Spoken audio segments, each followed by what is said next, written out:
আসসালামু আলাইকুম।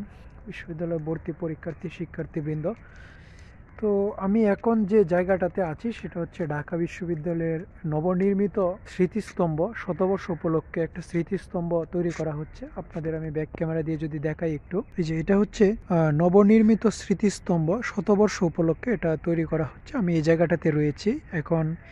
এটা আপনাদের সাথে শেয়ার করার মূল কারণটা কি? কারণটা হচ্ছে, আর দেখুন এখন অনেক রাত হয়েছে, এখন হচ্ছে 12:30টার উপরে বাজে। আপনাদের সাথে একটা ঘটনা শেয়ার করার জন্যই মূলত আমি এই ভিডিওটা করছি, এবং এটা আমি আমার ক্যাম্পাসে করছি, এবং কেন বাইরে করছি সেটাও আমি বলবো। আপনার ভিডিওটা একটু কষ্ট করে দেখবেন। যারা অ্যাডমিশন ক্যান্ডিডেট আছেন তারা হচ্ছে এই ভিডিওটা শেষ পর্যন্ত মনোযোগ দিয়ে দেখবেন। অনেক কিছু শেখার আছে এই ভিডিওটা থেকে। দেখেন এখন কিন্তু মানে চারদিকে ভালোই কুয়াশা পড়েছে ঢাকা ইউনিভার্সিটির ক্যাম্পাসে।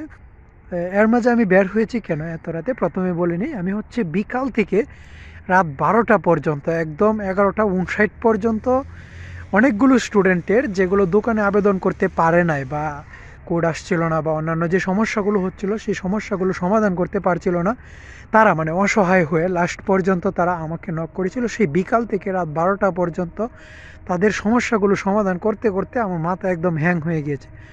তো এটার জন্য এখন আসলে মানে আমি বুঝতে পারছি না কী করবো। ইভেন আমি 12:57 দিকে যে আবেদনটা আমি সাবমিট করেছি, সেই আবেদনটা সাবমিট করার সময় আমি আসলে বুঝতেছিলাম না যে আসলে এটা আমি ফাইনালি সাবমিট করতে পারবো কি না। যাক, শেষ পর্যন্ত সেটা সাবমিট করতে পেরেছি, আলহামদুলিল্লাহ। এই এতগুলো কাজ এত প্রেশার নিয়ে করার, মানে যেগুলো অন্য জায়গায় হচ্ছে না, এই কাজগুলো এত প্রেশার নিয়ে করার ফলে আমার মাথা মূলত এক প্রকার কাজ করছে না। যার জন্য এখন হচ্ছে এই ঠান্ডা আবহাওয়ার মাঝে একটু বের হলাম, যে একটু হাঁটাহাঁটি করে যাই ক্যাম্পাস থেকে, তাহলে যদি মাথাটা একটু ঠান্ডা হয়, বা যে ইয়াটা আছে সেটা যদি ছাড়ে। এখন এই যে অবস্থাটা, এখন আমি এইটুকু নিশ্চয়তা দিয়ে বলতে পারিস, আমার ভিডিও যারা দেখেছে শুধুমাত্র সেই স্টুডেন্টগুলাই কিন্তু আমার এখানে এসে নক করেছে হোয়াটসঅ্যাপে, যার জন্য তাদের সমস্যাগুলো সমাধান করতে পেরেছি। কিন্তু যেই স্টুডেন্টগুলো হচ্ছে যে করতে পারে নাই, যারা হচ্ছে আমার ভিডিও দেখে নাই, বা আমার ভিডিও থেকে আমার নাম্বারটা পায় নাই, তারা কিন্তু ফাইনালি তারা যেটা করতে পারে না, তাদের সমস্যাটা সমাধান করতে পারে না। এটা আমি নিশ্চিত। এটা আমি কিছুদিন পর পাবো যে অনেকে আবেদনটা করতে পারে নাই। এটার কারণ হচ্ছে ওই যে তারা যে সঠিকভাবে যেভাবে করার কথা ছিল, বা যেই ভুলগুলো করেছিল সেগুলো তারা পায় নাই, বা সেই সুযোগটা তাদের কাছে হয় নাই। এই এতগুলো সমস্যা কেন হয়েছে? এখন এই সমস্যাগুলো নিজেদের জন্য হয়েছে। অনেকে আবার যেটা করে যে নিজের ভুলের জন্যই হচ্ছে মূলত আবেদনটা ভুল হয়। এরকম অনেক ভুল হয়েছে, বা নিজের অজান্তে অনেক ভুল হয়েছে। আমি এখন দেখুন যেখানে রয়েছে, এটা হচ্ছে ঢাকা বিশ্ববিদ্যালয়ের যে বিসি চত্বর, ওইটা দেখতে পাচ্ছি, ওটা হচ্ছে বিসির বাসভবন, বিসি স্যারের। তো আর এটা হচ্ছে বিসি চত্বরের যে গাছ, প্রচণ্ড কুয়াশা পড়েছে।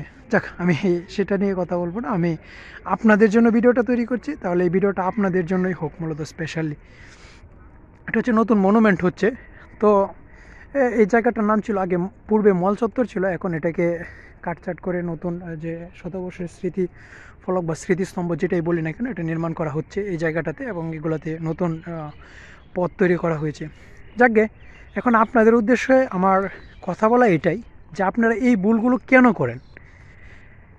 আমি কিন্তু প্রত্যেকটা ভিডিওতে আপনাদের জন্য সর্বোচ্চভাবে চেষ্টা করেছি, যেভাবে আপনাদের আবেদনগুলো সঠিকভাবে হয় যেন সেইভাবে আপনাদের কে হেল্প করতে পারি। অনেককে হেল্প করেছি কিন্তু, এবং শেষ পর্যন্ত আজকে বাধ্য হয়ে 11:59 কেন একজনের আবেদন করতে হবে ভাই? আবার অনেকেই কিন্তু করতে পারে না, এটা কিন্তু আমি আগেই বলে নিয়েছি। হয়তো বা তারা আমার পর্যন্ত রিচ করতে পারে না। যদি রিচ করতে পারতো, যে কোনো একটা উপায়ে তাদের ম্যানেজ করে দিতাম। যাকগে, অনেকগুলো বিশ্ববিদ্যালয় রয়েছে যারা মিস করেছেন। আপনাদের উদ্দেশ্যে একটাই বলবো, আপনারা অ্যাটলিস্ট এই ভিডিওটা বা অন্যান্য ভিডিওগুলো আপনাদের বন্ধুবান্ধবের সাথে শেয়ার করবেন, যে এখান থেকে অ্যাটলিস্ট একটা ভালো ফিডব্যাক পাওয়া যাবে। তুই তোর প্রয়োজনীয় যে সমস্যাটা সেটা সমাধান করতে পারবি, ঠিক আছে? তো অন্যান্য অনেক বিশ্ববিদ্যালয় রয়েছে, আপনাদের যদি মনে হয় যে বিশ্বস্ততার সাথে যে আমি আপনাদের টাকা মেরে দিব, এরকম অনেক। আজকে যখন সমস্যার সমাধান করছিলাম, মাঝখানে একজন বলছিল, ভাই হ্যাঁ আপনাকে ফেক বা ফ্রড মনে হচ্ছে।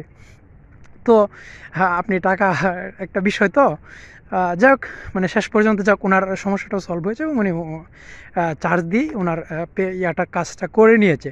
তো আপনাদের উদ্দেশ্যে যদি মনে হয় যে ট্রাস্টেড কাজ করবেন, কাজ করা যায়, আপনাদের আবেদনটা নির্ভুল হবে। একটা আবেদনই তো, বা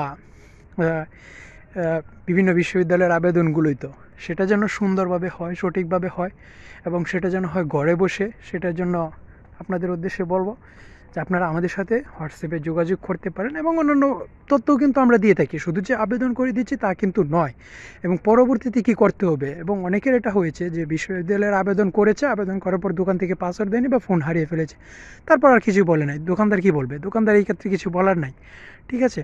তো এরকম অনেক সমস্যা হয়েছে।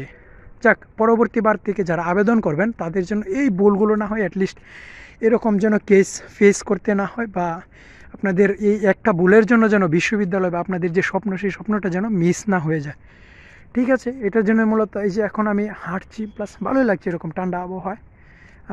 এখন মাথা যতটুকু ধরেছিল সেটাও একটু কমে গিয়েছে। তো সকলের জন্য বেস্ট অফ লাক।